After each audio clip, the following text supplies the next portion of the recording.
Capítulo 2 do Exame de Corpo de Delito, da cadeia de custódia e das perícias em geral. Artigo 158. Quando a infração deixar vestígios, será indispensável o exame de corpo de delito, direto ou indireto, não podendo supri-lo a confissão do acusado. Parágrafo único. Dar-se-á prioridade à realização do exame de corpo de delito quando se tratar de crime que envolva: inciso 1. Violência doméstica e familiar contra a mulher. Inciso 2. Violência contra criança, adolescente, idoso ou pessoa com deficiência. Artigo 158-A. Considera-se cadeia de custódia o conjunto de todos os procedimentos utilizados para manter e documentar a história cronológica do vestígio coletado em locais ou em vítimas de crimes, para rastrear sua posse e manuseio a partir de seu reconhecimento até o descarte. Parágrafo único. O início da cadeia de custódia dá-se com a preservação do local de crime ou com procedimentos policiais ou periciais nos quais seja detectada a exigência de vestígio. Parágrafo 2º. O agente público que reconhecer um elemento como de potencial interesse para a produção da prova pericial fica responsável por sua preservação. Parágrafo 3º. Vestígio é todo objeto ou material bruto, visível ou latente, constatado ou recolhido, que se relaciona com a infração penal. Artigo 158-B. A cadeia de custódia compreende o rastreamento do vestígio nas seguintes etapas. Inciso 1. Reconhecimento. Ato de distinguir um elemento como de potencial interesse para a produção da prova pericial. Inciso 2. Isolamento. Ato de evitar que se altere o estado das coisas, devendo isolar e preservar o ambiente imediato, mediato e relacionado aos vestígios e local de crime. Inciso 3. Fixação. Descrição detalhada do vestígio conforme se encontra no local de crime ou no corpo de delito e a sua posição na área de exames, podendo ser ilustrada por fotografias, filmagens ou croquis, sendo indispensável a sua descrição no laudo pericial produzido pelo perito responsável pelo atendimento. Inciso 4. Coleta. Ato de recolher o vestígio que será submetido à análise pericial, respeitando suas características e natureza. Inciso 5. Acondicionamento. Procedimento por meio do qual cada vestígio coletado é embalado de forma individualizada, de acordo com suas características físicas, químicas e biológicas, para posterior análise com anotação da data, hora e nome de quem realizou a coleta e o acondicionamento. Inciso 6. Transporte.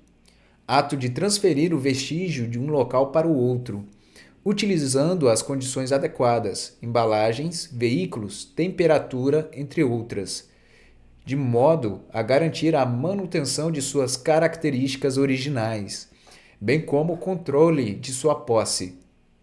Inciso 7. Recebimento. Ato formal de transferência da posse do vestígio, que deve ser documentado com, no mínimo, informações referentes ao número de procedimento e unidade de polícia judiciária relacionada, local de origem, nome de quem transportou o vestígio, código de rastreamento, natureza do exame, tipo do vestígio, protocolo, assinatura e identificação de quem o recebeu. Inciso 8.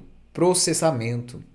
Exame pericial em si. Manipulação do vestígio de acordo com a metodologia adequada às suas características biológicas, físicas e químicas, a fim de se obter o resultado desejado, que deverá ser formalizado em laudo produzido por perito.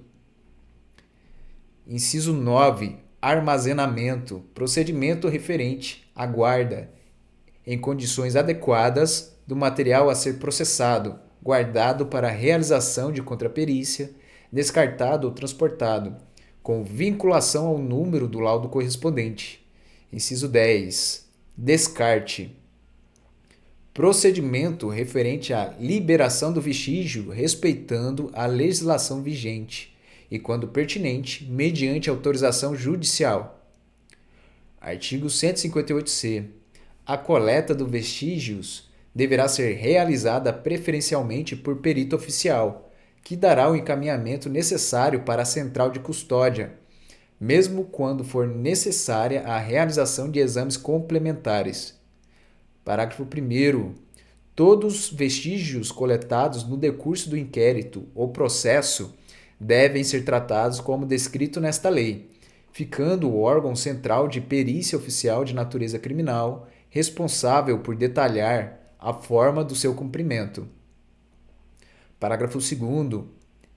É proibida a entrada em locais isolados, bem como a remoção de quaisquer vestígios de locais de crime antes da liberação por parte do perito responsável, sendo tipificada como fraude processual a sua realização. Artigo 158-D.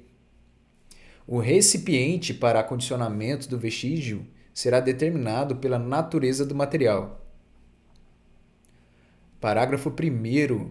Todos os recipientes deverão ser selados com lacres, com numeração individualizada, de forma a garantir a inviolabilidade e a idoneidade do vestígio durante o transporte.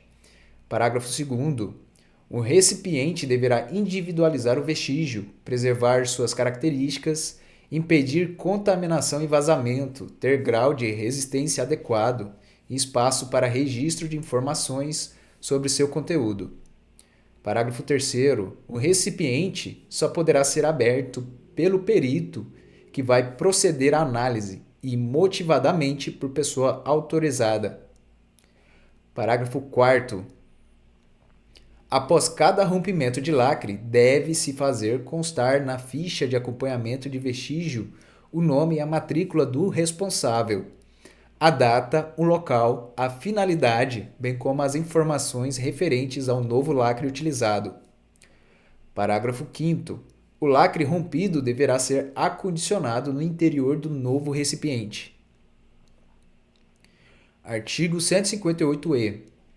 Todos os institutos de criminalística deverão ter uma central de custódia destinada à guarda e controle dos vestígios, e sua gestão deve ser vinculada diretamente ao órgão central de perícia oficial de natureza criminal.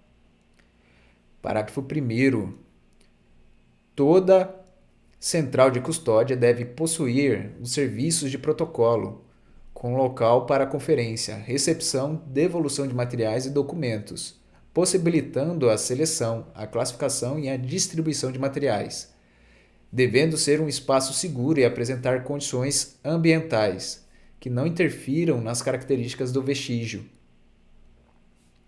Parágrafo 2º. Na central de custódia, a entrada e a saída de vestígio deverão ser protocoladas, consignando-se informações sobre a ocorrência no inquérito que a eles se relacionam. Parágrafo 3º. Todas as pessoas que tiverem acesso ao vestígio armazenado deverão ser identificadas e deverão ser registradas a data e a hora do acesso. Parágrafo 4º. Por ocasião da tramitação do vestígio armazenado, todas as ações deverão ser registradas, consignando-se a identificação do responsável pela tramitação, a destinação, a data e horário da ação. Artigo 158-F. Após a realização da perícia, o material deverá ser devolvido à central de custódia, devendo nela permanecer. Parágrafo único. Caso a central de custódia não possua espaço ou condições de armazenar determinado material, deverá a autoridade policial ou judiciária determinar as condições de depósito do referido material em local diverso, mediante requerimento do diretor do órgão central de perícia oficial de natureza criminal. Artigo 159. O exame de corpo de delito e outras perícias serão realizadas por perito oficial, portador de diploma de curso superior. Parágrafo 1º. Na falta de perito oficial, o exame será realizado por duas pessoas idôneas, portadoras de diploma de curso superior, preferencialmente na área específica, dentre as que tiverem habilitação técnica relacionada com a natureza do exame. Parágrafo 2º. Os peritos não oficiais prestarão compromisso de bem e fielmente desempenhar o encargo. Parágrafo 3º. Serão facultadas ao Ministério Público, ao assistente de acusação, ao ofendido, ao querelante e ao acusado, a formulação de quesitos e indicação de assistente técnico. Parágrafo 4º. O assistente técnico atuará a partir de sua admissão pelo juiz e após a conclusão dos exames e elaboração do laudo pelos peritos oficiais, sendo as partes intimadas desta decisão. Parágrafo 5º. Durante o curso do processo judicial é permitido às partes quanto à perícia. Inciso 1. Requerer a oitiva dos peritos para esclarecerem a prova ou para responderem a quesitos, desde que o mandado de intimação e os quesitos ou questões a serem esclarecidas sejam encaminhadas com antecedência mínima de 10 dias, podendo apresentar as respostas em laudo complementar. Inciso 2. Indicar assistentes técnicos que poderão apresentar pareceres em prazo a ser fixado pelo juiz ou ser inquiridos em audiência. Parágrafo 6º. Havendo requerimento das partes, o material probatório que serviu de base à perícia será disponibilizado no ambiente do órgão oficial, que manterá sempre sua guarda, e na presença de perito oficial, para exame pelos assistentes, salvo se for impossível a sua conservação. Parágrafo 7º.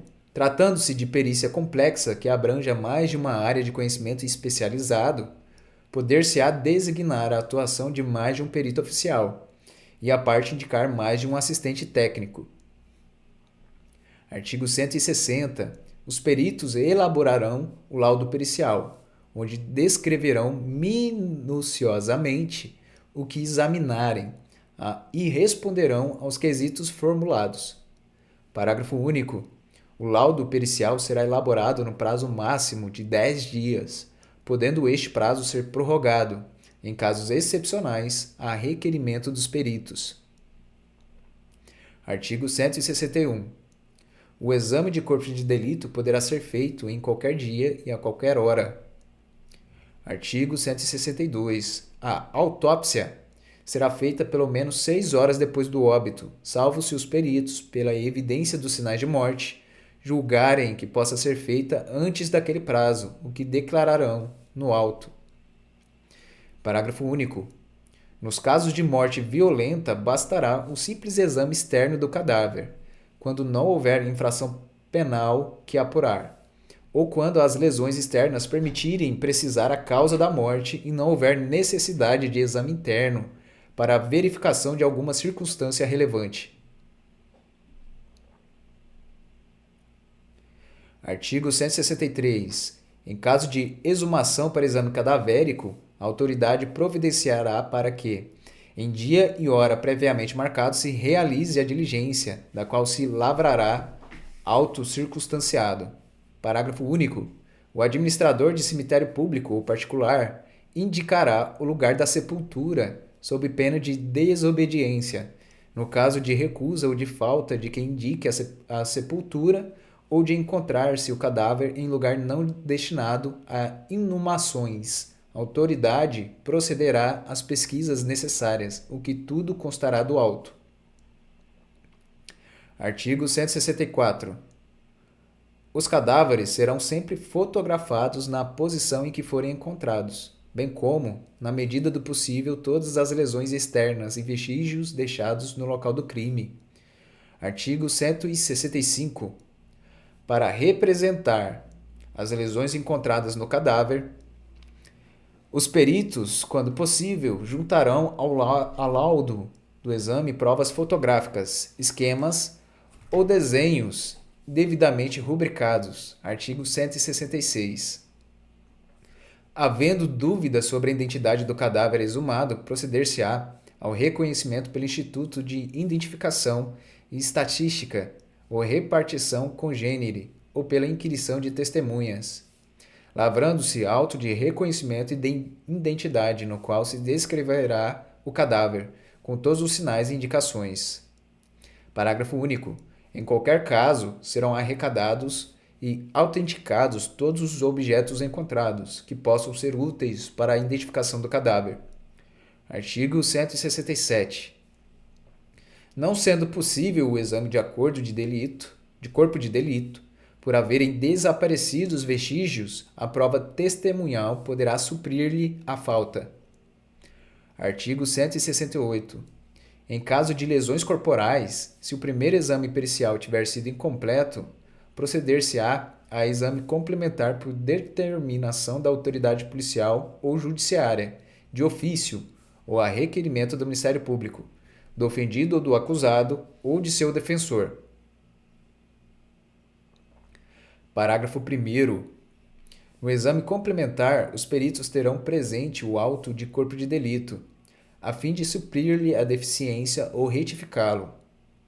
Parágrafo 2º. Se o exame tiver por fim precisar a classificação do delito no artigo 129, parágrafo 1º, inciso 1 do Código Penal, deverá ser feito logo que decorra o prazo de 30 dias, contado da data do crime. Parágrafo 3º.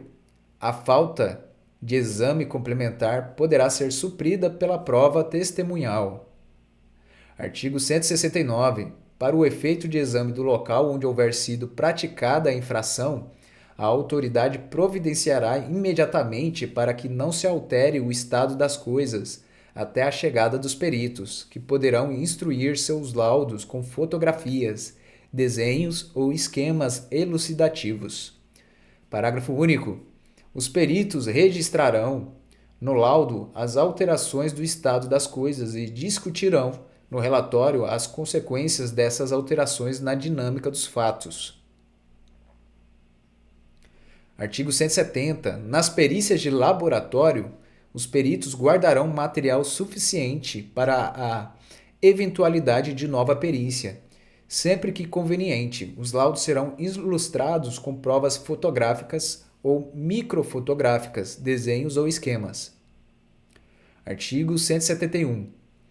Nos crimes cometidos com destruição ou rompimento de obstáculo, a subtração da coisa, ou por meio de escalada, os peritos, além de descrever os vestígios, indicarão com que instrumentos, por que meios e em que época presumem ter sido o fato praticado. Artigo 172. Proceder-se-á, quando necessário, a avaliação de coisas destruídas, deterioradas ou que constituam produto do crime. Parágrafo único. Se impossível a avaliação direta, os peritos procederão à avaliação por meio dos elementos existentes nos autos e dos que resultarem de diligências.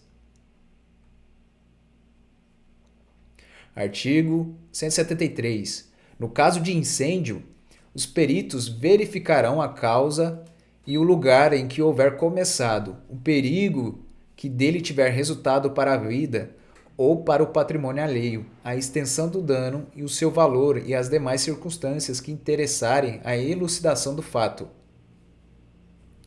Artigo 174.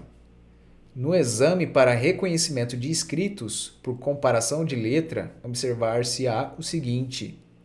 Inciso 1. A pessoa a quem se atribua ou se possa atribuir o escrito será intimada para o ato, se for encontrada. Inciso 2. Para a comparação poderão servir quaisquer documentos que a dita pessoa reconhecer ou já tiverem sido judicialmente reconhecidos como de seu punho, ou sobre cuja autenticidade não houver dúvida.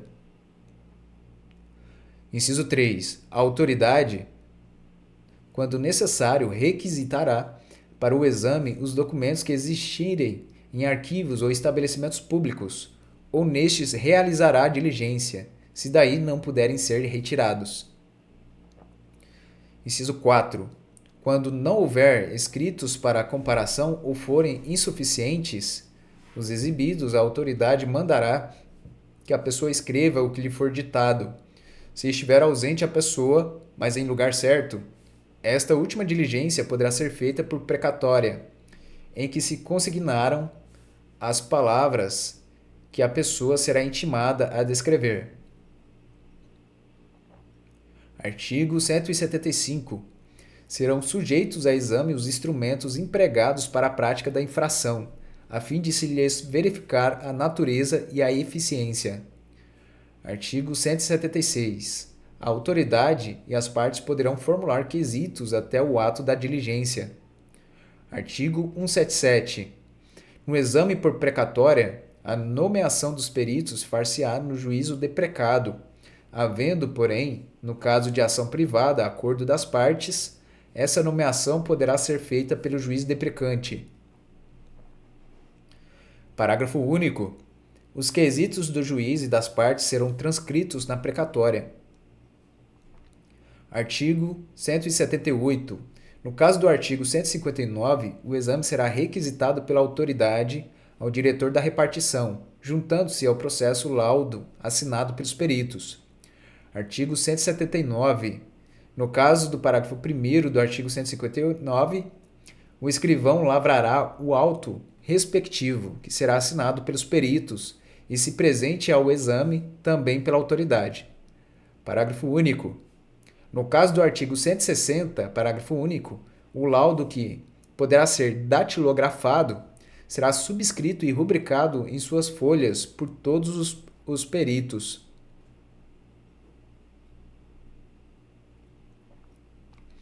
Artigo 180. Se houver divergência entre os peritos, serão consignados no auto do exame as declarações e respostas de um e de outro, ou cada um redigirá separadamente o seu laudo, e a autoridade nomeará um terceiro. Se este divergir de ambos, a autoridade poderá mandar proceder a novo exame por outros peritos. Artigo 181. No caso de inobservância de formalidades, ou no caso de omissões, obscuridades ou contradições, a autoridade judiciária mandará suprir a formalidade, complementar ou esclarecer o laudo. Parágrafo único. A autoridade poderá também ordenar que se proceda a novo exame por outros peritos, se julgar conveniente. Artigo 182. O juiz não ficará distrito ao laudo, podendo aceitá-lo ou rejeitá-lo no todo ou em parte.